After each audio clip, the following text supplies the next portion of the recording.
hello, and welcome back to SLOC Spotlight. I'm Jaleesa Watson here with a very special guest, Elizabeth Corey. She plays one of the stars of Merrily We Roll Along, writer Mary Flynn. Thank you for joining me today, Liz. Thank you so much for having me, Jaleesa. So you're no stranger to the SLOC stage. What made you audition for Merrily We Roll Along? So several years ago, maybe like 6 or 7 years ago, I saw a high school production of this. On a whim, it was something to do on an evening, and I went to see the show. Really didn't have a lot of background knowledge about it, except I knew it was Sondheim, and I was riveted. And remember, it was a high school show. I was on the edge of my seat the entire time, just loving the story. And the second that I saw that this was a possibility, I said, I have to give it a shot. I mean, I love anything Sondheim, but there's something just magical about this show, and I feel like part of the piece of it is that not everybody knows it. Yeah. It's not really commonly done, and it feels like a once-in-a-theater career chance to do it. Absolutely. So that's what led me here. Awesome. So what would you say you've enjoyed most about this production that may be different from other SLOC productions that you've been a part of? So I was trying to reflect on this question. That is a tricky one, because every SLOC show, every musical experience has all of the major working pieces, right? There's the vocal piece, there's the acting piece, and then there is the dance piece. And I was thinking back to other shows I've been involved with that were very intensive dance shows or very intensive lyrical shows, where I really had to focus on one piece or the other, and this show is all three.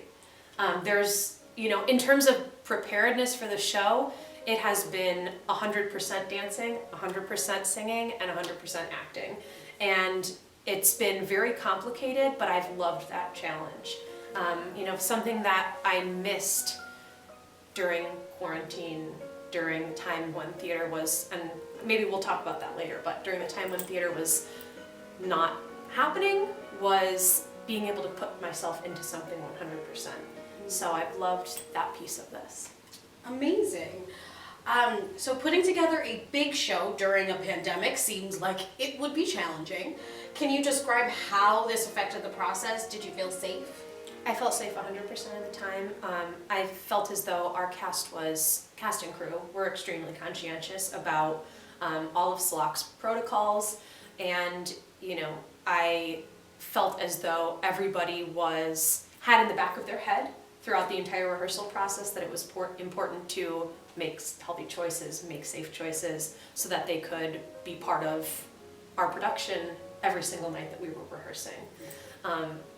Was it difficult? Yes. It still remains a challenge to put together theater in this time, but through this rehearsal process, I actually felt as though we were closer and closer to normalizing theater, even though I know how tired are we of hearing the phrase new normal, but normalizing theater so that it was kind of back to how it used to be.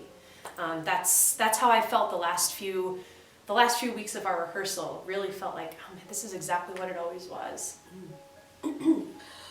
Well, if you could give anyone in the cast and crew a special acknowledgement, who would it be and why? That's challenging, because I do really want to make sure everyone knows that this cast and crew has given 100% the entire time from start to finish. And when I was reflecting on how I could try to select one person, it was hard. I mean, I even thought about rehearsals where one person in the cast was out. It affected the show so much. So that just goes to show that every single person was so critical. The same when we had one production team member who was working with us and the other was working with another group. You realize that it was so important to have a cohesive group. But when it comes down to just one person that I would like to give a special thank you to, I really have to say that we were blessed with our producer, Julie. She has been a very calming, guiding light through this entire process, because, as we talked about earlier, there's so many moving pieces that go into this show that any of us could have felt frazzled at any point. but Julie is like an anchor, and she's easy to come to talk about thoughts and questions and what if we tried it this way. She's open, and I've so appreciated that. I don't think we would have been able to have the same quality of production without her guiding us. Absolutely. Julie's fantastic. She's a joy. Well, Elizabeth, it is always such a joy to have you on. Thank you for taking the time to be with us here today. Thank you so much. Don't miss Merrily We Roll Along, running March 18th through the 27th at SLOC Musical Theater. I'm Jaleesa Watson, and thanks for stopping by.